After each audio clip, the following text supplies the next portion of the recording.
बिस्मिल्लाहिर्रहमानिर्रहीम। अस्सलाम वालेकुम नादरीन, आप यूट्यूब चैनल देख रहे हैं। मैं इमरान खान हूँ। नादरीन, सबसे पहले हम बात करते हैं, आसिम मुनीर साहब ने एक पाकिस्तान में नया कॉन्सेप्ट मुतारिफ करवाया और वो ये कहते हैं कि ये हार्ड स्टेट है। पाकिस्तान को हार्ड स्टेट बनाना है। जो एक सॉफ्ट स्टेट का इमेज है पाकिस्तान का, वो ख़त्म करना है। हार्ड स्टेट पाकिस्तान को बनाना है। हार्ड स्टेट एक्चुअली होती क्या है, इसके ऊपर किसी ने गौर ही नहीं किया, और सिर्फ क्योंकि वो आर्मी चीफ ने बात की है तो हर बंदे ने वो बात करना शुरू कर दी। तो इमरान खान साहब क्योंकि लीडर हैं, उन तक ये बात पहुंची जेल में, तो अब उन्होंने जेल से बताया कि एक्चुअली हार्ड स्टेट होती क्या है और आसिम मुनीर साहब क्या कह रहे हैं। देखिए, तो पॉलिटिकल लीडर तय करेंगे ना कि पाकिस्तान को किस सिमत में चलना है। कोई आर्मी चीफ तो नहीं कह सकता कि हार्ड स्टेट बनाओ या सॉफ्ट स्टेट बनाओ, उसका लेना देना कोई नहीं है। आर्मी चीफ ने आना है, उसने अपनी नौकरी करनी है, उसको बताया जाएगा कि इनको मारो इनको छोड़ो, उसको वो करना है। बॉर्डर पे फलां मुल्क के ऊपर हमला करना है, ये उसको करना पड़ेगा। फलां मुल्क हमला करने वाला, उसका दिफा करना है, ये काम वो करेगा। और जहां उसे मदद के लिए बुलाया जाएगा, वो मदद करने के लिए हरदम तैयार होगा। ये आर्मी चीफ का रोल है। Army chief can never decide कि पाकिस्तान या कोई भी मुल्क जो है वो हार्ड स्टेट होगा या सॉफ्ट स्टेट होगा। लेकिन पाकिस्तान में क्योंकि बहुत हिम्मत बढ़ गई है बहुत सारे लोगों की, और आर्मी चीफ के पास इख्तियारात और ताकत इतनी ज़्यादा होती है कि उन्हें ये लगना शुरू हो जाता है कि वो अन्नदाता हैं। उन्हें लगना शुरू हो जाता है कि उनका सिक्का चलता है, जो फैसला करेंगे मुल्क वैसे चलेगा। प्रैक्टिकली होता भी है, लेकिन आइन में नहीं लिखा हुआ, आइन में इसकी गुंजाइश नहीं है। अब एक लीडर है, उसने जवाब दिया जेल से बैठकर, और ये इमरान खान ही जवाब दे सकते थे, और तो किसी में जरूरत है नहीं। इमरान खान ने कहा कि आसिम मुनीर की जानिब से पाकिस्तान में हार्ड स्टेट का जो तसव्वुर फरोग देने की कोशिश की जा रही है वो बिल्कुल गलत है।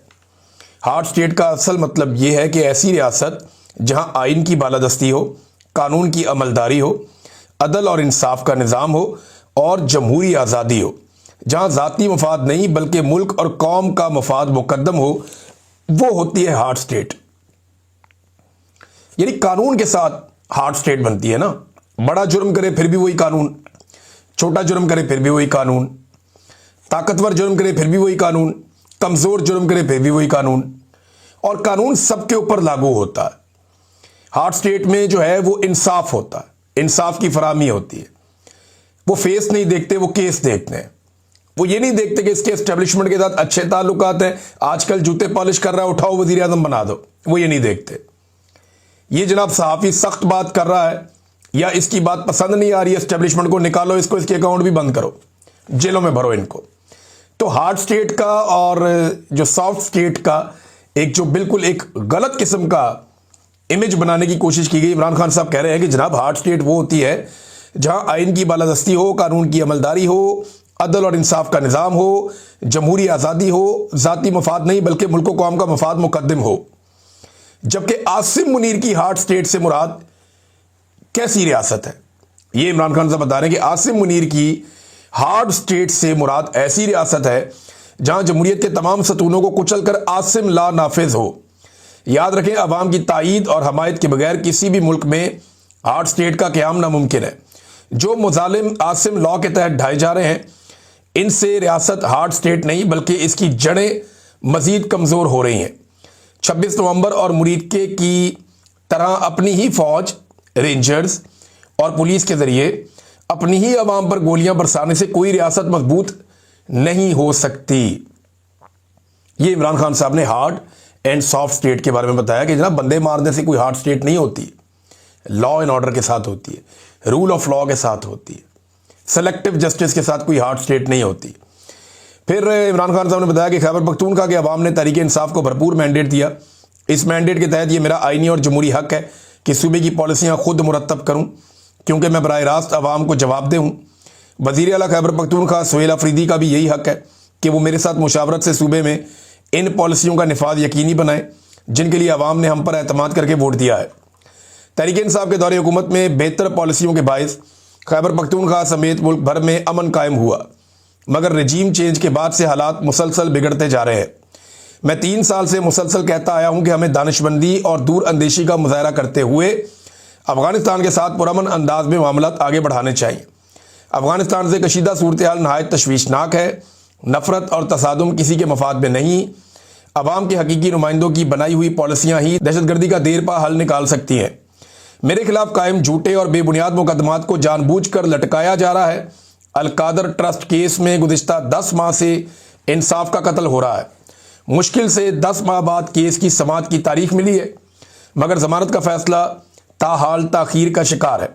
मैं तरीके इंसाफ के तमाम सियासी कायदीन और अरकान असम्बली और वकला को हदायत देता हूं कि अब से मेरे तमाम केसेस की अदालती कार्रवाइयों में बाकायदगी से शिरकत करें।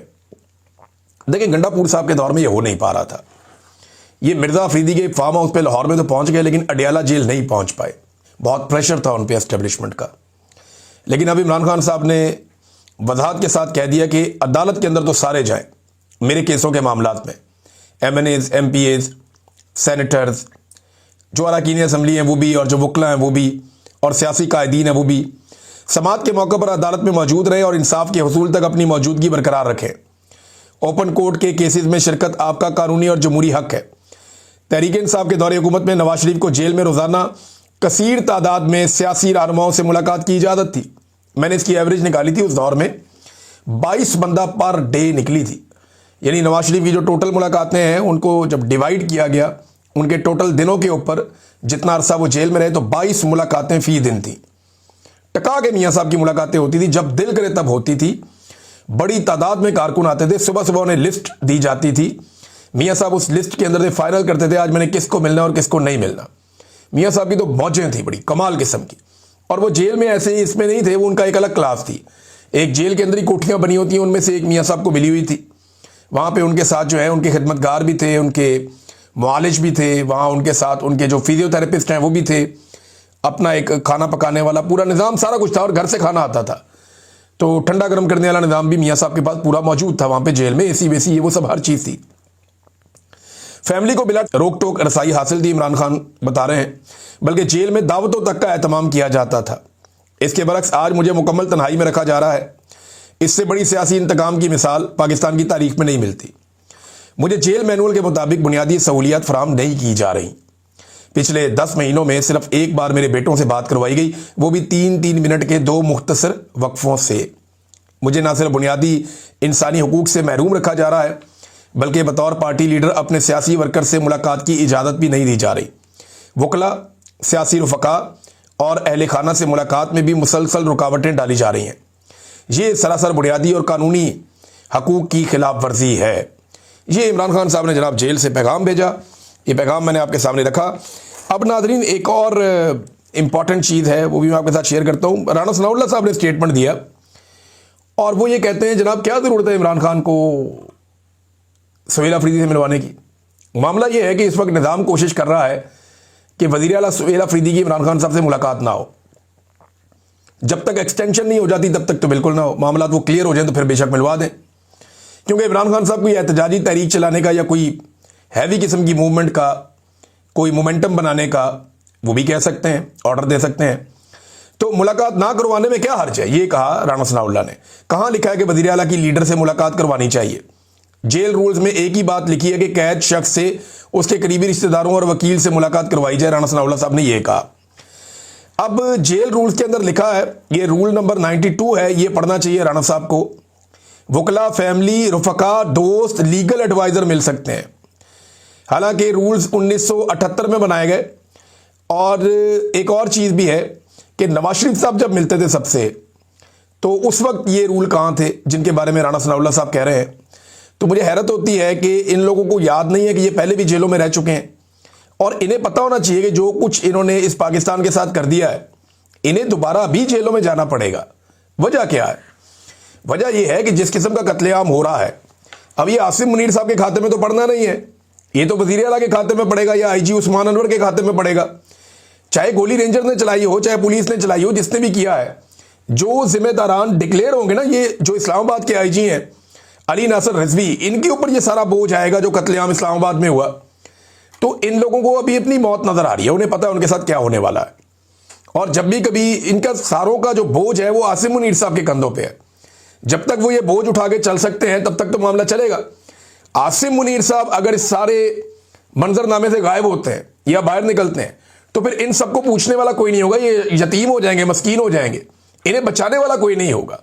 ये सारे लोगों ने जो 2 नंबरियां की हैं, ये इन्होंने इस वक्त खुश करने के लिए की हैं मिलिट्री एस्टेब्लिशमेंट को, ताकि अपनी पोजीशनों के साथ खुश रहें, कामयाब रहें। अब ये एक और ट्वीट है, मैं आपको पढ़ के सुनाता हूं, ये बड़ा खौफनाक है। शाहिद असलम साहब ने किया। और देखें इस ट्वीट में बहुत सारी इंफॉर्मेशन भी है।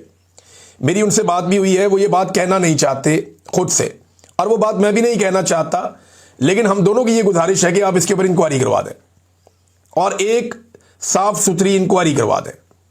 और आईजी पंजाब तो ये इंक्वायरी होने नहीं देगा, लेकिन पुलिस को इस बात के ऊपर एक रिक्वेस्ट करनी चाहिए या आवाज उठानी चाहिए कि इसकी इंक्वायरी जरूर हो। अब उन्होंने लिखा क्या, जरा ये देख लेंगे। टीएलपी के खिलाफ किए गए ऑपरेशन पर हुकूमती वजीर की मशकूक वजाहत के बाद अहम ओहदे पर तैनात सोर्स से बात हुई है। ये शाहिद असलम साहब की बात हुई है। थोड़े दिन पहले मैंने भी आपको सोर्सेज से कुछ इंफॉर्मेशन दी थी। अच्छा, वो ये कहते हैं कि जिस शिद्दत पसंद जमात के खिलाफ किए गए ऑपरेशन के मुतालिक इस बातचीत में परेशान कुन और खौफनाक मालूमात मिल रही हैं। खौफनाक मालूमात और परेशान कुन। मेरे पास भी इसी तरह की मालूमात है कि कत्लेआम हुआ है बड़े पैमाने पर। चंद एक सवाल गौर तलब है, ऑपरेशन पुलिस ने किया या रेंजर्स ने, या दोनों की मुश्तरका कार्रवाई थी? अच्छा, मेरे साथ जो पुलिस वालों ने इक्का दुक्का ने मेरे सोर्स से बात की, उन्होंने कहा जी पुलिस ने गोली नहीं चलाई, ये गोली लॉ इन्फोर्समेंट दूसरी इदारों ने चलाई है। उन्होंने रेंजर्स का नाम तो नहीं लिया, लेकिन उन्होंने कहा, जो मेरे सोर्स ने बताया, उन्होंने कहा जी पुलिस ने गोली नहीं चलाई। हाँ, एक आधे बंदे ने कहा कि वहां रेंजर्स गोली चला रही थी। शिद्दत पसंद जमात से कौन सा असला, बंदूकें और पिस्तौल और गोलियां बरामद हुए, ये भी इन्होंने सवाल उठाया। एसएचओ को लगने वाली गोलियां कौन सी थी, किस बंदूक से निकली थी? क्या पोस्टमार्टम में ये बातें सामने आएंगी कि किस बंदूक की गोली से एसएचओ साहब की जान गई? और याद रखिएगा, उन्हें बहुत सारी गोलियां लगी, एक गोली नहीं लगी एसएचओ साहब को, जिनकी शहादत हुई है वहां पे मुरीद के में। और एक को क्लेम ये भी सामने आया कि शायद वो उस वक्त यूनिफॉर्म में नहीं थे, वो गालिबन सादा कपड़ों में थे। बहरहाल अभी ये चीजें अंडर इन्वेस्टिगेशन है ना, ये होनी चाहिए इनकी। एक जुडिशियल कमीशन बने, वो हर चीज की तहकीकात करे, एक एक चीज को देखे, फोरेंसिक एविडेंस इकट्ठा किया जाए। अगर शिद्दत पसंद जमात ने अंधाधुंध फायरिंग की थी तो पुलिस पे, तो एसएचओ के अलावा और कितने पुलिस वाले जो हैं वो शहीद हुए वहां पे? लेकिन अगर सामने से कोई अंधाधुंध फायरिंग कर रहा है तो सिर्फ एक बंदा तो शहीद नहीं होगा, ये भी सवाल पूछा गया और कितने पुलिस वाले शहीद हुए? शिद्दत पसंद जमात के अब तक कंफर्म्ड जांबाज लोगों को किस बंदूक की गोलियां लगी? कोई पोस्टमार्टम हुआ? किसी भी शिद्दत पसंद जमात और इनके तरीकेकार से लाख इख्तलाफ। टीएलपी ने पहले भी लोगों का जीना मुश्किल कर दिया था, पुलिस पर हमले भी किए थे, लेकिन गोली से हलाकतों का मामला यहां पहली मरतबा सामने आया है। इसलिए हकायक का खोज लगाना चाहिए कि अपने ही लोगों पर सीधी फायरिंग क्या एक न्यू नॉर्मल तो नहीं बनाया जा रहा कि एक मामूल बना दिया कि मारो अपने लोगों को भी गोलियां? क्योंकि देखिए टीएलपी ने लोगों को बहुत मारा है माफी में, डंडों से, सोटों से, कत्लेआम भी हुआ। कई जनूनियों ने जो कत्ल किए हैं टीएलपी ने उसको ओन भी किया, लेकिन गोलियां नहीं चलाई। इससे पहले हमने ये नहीं देखा कि गोलियां मार रहे हैं लोगों को। यहां पे पहली मरतबा ये क्लेम सामने आया, इसकी जुडिशियल इंक्वायरी होनी चाहिए, पता चलना चाहिए। बहरहाल मुफ्ती मुनीब ने मुलाकात की है और मुलाकात के बाद मुफ्ती मुनीब साहब अब ठंड प्रोग्राम करने की कोशिश करेंगे। और उन्होंने जो एक बयान जारी किया उसमें यह भी कहा कि मोहसिन नकवी साहब ने ठंडे दिल और दिमाग से हमारी बातचीत सुनी, तसल्ली के साथ बातचीत सुनी, कुछ चीज़ें तय पा गई हैं, दोबारा मुलाकात होगी। तो मुफ्ती मुनीब साहब ने आपको पहले भी कहा था कि हर मरतबा जब भी कभी कोई ऐसी सिचुएशन बनती है तो ये अपनी सर्विसेज पेश करते हैं पाकिस्तान की एस्टेब्लिशमेंट को, और उन्होंने एक मरतबा फिर सरकारी मुल्ला होने के नाते अपनी सर्विसेज पाकिस्तान की एस्टेब्लिशमेंट को पेश कर दी हैं। अब नादरीन, एक मरियम नवाज साहब फिर पकड़ी गई एक मरतबा। इनको पता नहीं क्या अजीबोगरीब आदत है, ये कोई ना कोई ऐसी हरकत कर देते हैं कि उसके थोड़े अरसे के बाद पकड़े जाते हैं। हाल ही में इन लोगों ने रौला डाल दिया, शोर मचा दिया कि जनाब मरियम नवाज ने बहुत बड़ा कारनामा कर दिया और इंपीरियल कॉलेज है लंदन का, उसका कैंपस जो है वो पहुंच रहा है यहाँ पे लाहौर में, नवाज शरीफ आईटी सिटी में इंपीरियल कॉलेज लंदन का कैंपस बनेगा, जिसमें 300 बेड का जदीद तरीन अस्पताल भी बनाया जाएगा, जिसका संगे बुनियाद नवंबर में रखा जाएगा। और ये वज़ीर आला मरियम नवाज की ज़ेर सदर इजलास के अंदर बताया गया। मरियम औरंगजेब ने इसको ट्वीट किया, पीएमएलएन ने इसको प्रमोट किया, मीडिया पे लोगों ने इसके ऊपर रौले डाल दिए। जब हर तरफ शोर मच गया तो उसके बाद जनाब लंदन से खबर आती है और वहां से इसकी तरदीद की जाती है। यानी ये अब मुतअद्दिद जगहों पे छप चुकी है तरदीद, और मरियम नवाज साहबा और उनका झूठ और उनकी टिकटॉकर टीम जो है उसका झूठ एक मरतबा फिर पकड़ा गया। जैसे एक दौर में इनका कैलेबरी फॉन्ट पकड़ा गया था।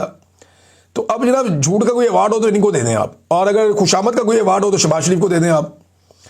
19 अक्टूबर को इन्होंने जनाब बड़े ढोल बजाए और बड़ा रोला डाला कि जनाब हमने ये कर दिया है और हम ये करने जा रहे हैं कि इंपीरियल कॉलेज लंदन लाहौर में अपना अस्पताल और कैंपस बनाने जा रहा है, और टका के इन्होंने इश्तिहारबाजी कर दी इसके ऊपर।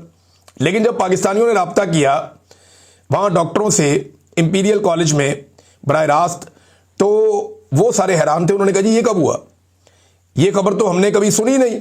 उन्होंने वहाँ से ये क्लेम कर लिया। तो इस तरह ये मामला खुल गया और समझ से बाहर है मेरी कि जनाब इनको इतनी जल्दी क्या होती है नाचने गाने की और झूठ बोलने की, इनको आदत क्यों है। देखिए अगर तो बन रहा है तो वहाँ से खबर आ जाती है ना। अभी बहुत सारी जगहों पे ये खबर आ रही है। ये शहजाद अकबर ने ये खबर कंफर्म की है, मैं उनकी तरफ से बता रहा हूँ, मैंने ज़ाती तौर पे पता नहीं किया। और इनके अलावा जो है अरसलान बलोच साहब, उन्होंने भी ये बताया, बल्कि अब ये कुछ जगहों पे छप भी गया है। 21 अक्टूबर 2025 को उनका एक स्टेटमेंट भी आ गया है कि reports that Imperial College London plans to open a campus overseas are incorrect. जनाब उनकी तो ये तरदीद भी आ गई साफ। उन्होंने कहा जी कि Imperial College has no such plans with all the universities campuses based in the UK. हमारा तो ऐसा कोई मंसूबा ही नहीं है। अब इन्होंने जनाब यहाँ खबरें चला दी, रोला डाल दिया। तो इन्होंने जैसी झूठी हुकूमत है, जैसी जाली हुकूमत है, ये हैं ही सारे जालसाज। और अब ये एक नए किस्म के प्रोपेगेंडा लॉन्च करते हैं, यानी कभी कुछ करते हैं, कभी कोई एक आधा स्कूल सजा के उसकी वीडियो लगा देते हैं। भाई यहाँ पे हज़ारों स्कूल है जिनके अंदर बेसिक फैसिलिटीज़ नहीं है। एक आधा स्कूल सजा के उसकी वीडियो लगा के रोला डाल देते हैं, जनाब ये देखें क्या ये सरकारी स्कूल लग रहा है। आप लोगों को बेवकूफ़ समझते हैं, लोग रोटी को चोची कहते हैं। यानी आप एक आधा स्कूल सजाएंगे और सजा के आप उसकी वीडियो लगाएंगे और आप ये कहेंगे कि पूरा पंजाब हमने बदल दिया है। भाई यहाँ पे हज़ारों ऐसे स्कूल हैं जहाँ पे टीचर्स नहीं हैं, बेशुमार ऐसे स्कूल हैं जहाँ पे बच्चों के लिए बेसिक फैसिलिटीज़ नहीं है। स्कूलों के अंदर बाथरूम की फैसिलिटी नहीं है, स्कूलों की छतें गिरने के इम्कानात हैं बेशुमार स्कूलों की। ये सारी रिपोर्टें आ चुकी हैं, एक दफ़ा नहीं कई मरतबा आ चुकी हैं। लेकिन झूठ इनकी घुट्टी में पड़ा, ये हमेशा झूठ बोलते हैं। नाज़रीन एक चीज़ और मैं आपके साथ शेयर करता हूँ कि हुकूमती वुज़रा ये कह रहे हैं कि सुप्रीम कोर्ट ऑफ पाकिस्तान जो है वो कुछ तरमीम को स्ट्राइक डाउन नहीं कर सकती। यानी 26वीं आईनी तरमीम जो इन्होंने की है, राना सनाउल्लाह साहब भी ये बात कर रहे थे, बाकी लोग भी कर रहे थे कि जनाब क्योंकि पार्लियामेंट ने एक तरमीम कर ली है, लिहाजा सुप्रीम कोर्ट ऑफ पाकिस्तान जो है वो उसको ख़त्म नहीं कर सकती। ये अब इस वक्त की हुकूमत कह रही है। लेकिन मैं इसी हुकूमत को याद दिलाऊं कि जब हकीम सईद का कत्ल हुआ था और 1999 में, 90 की दहाई के आखिर में, हकीम सईद के कत्ल के बाद इन्होंने, नून लीग वालों ने एक कानून बनाया था दहशतगर्दी का, बड़ा खौफनाक कानून बनाया था। अगर वो कानून सुप्रीम कोर्ट ऑफ पाकिस्तान उस वक्त ख़त्म ना करती तो नवाज शरीफ को और उसके साथियों को तैयारा साजिश केस में फांसियां हो जाती, और ये शाहिद खाकान अब्बासी साहब ने तस्लीम भी किया। तो सुप्रीम कोर्ट ऑफ पाकिस्तान पहले भी स्ट्राइक डाउन कर चुकी है, कवानीन को ख़त्म कर चुकी है। आइंदा भी उनके पास ये इख्तियार रहेगा, क्योंकि आइन की तशरीह का जो इख्तियार है वो सुप्रीम कोर्ट ऑफ पाकिस्तान के पास है। और अगर माजी में सुप्रीम कोर्ट ने ये पावर एक्सरसाइज ना की होती तो नवाज शरीफ और उनके साथियों को तैयारा साजिश केस में फांसियां लग जाती। लिहाजा अब सुप्रीम कोर्ट के पास उसी तरह एक इख्तियार मौजूद है। देखना यह है कि सुप्रीम कोर्ट उस इख्तियार को इस्तेमाल करती है या नहीं करती। नाज़रीन डोनाल्ड ट्रंप के कुछ स्टेटमेंट आ रहे हैं। उन्होंने कहा जी भारत अब रशिया से उतना तेल नहीं खरीदेगा, कम तेल खरीदेगा। दूसरा, मैंने इंडियन प्राइम मिनिस्टर को कहा है कि पाकिस्तान के साथ कोई जंग वंग नहीं करनी, कोई बदतमीजी नहीं करनी पाकिस्तान के साथ। और डोनाल्ड ट्रंप ने यह भी कहा कि 8 जंगें मैंने रोक दी हैं तो कोई एक आधी जंग और भी होने वाली है।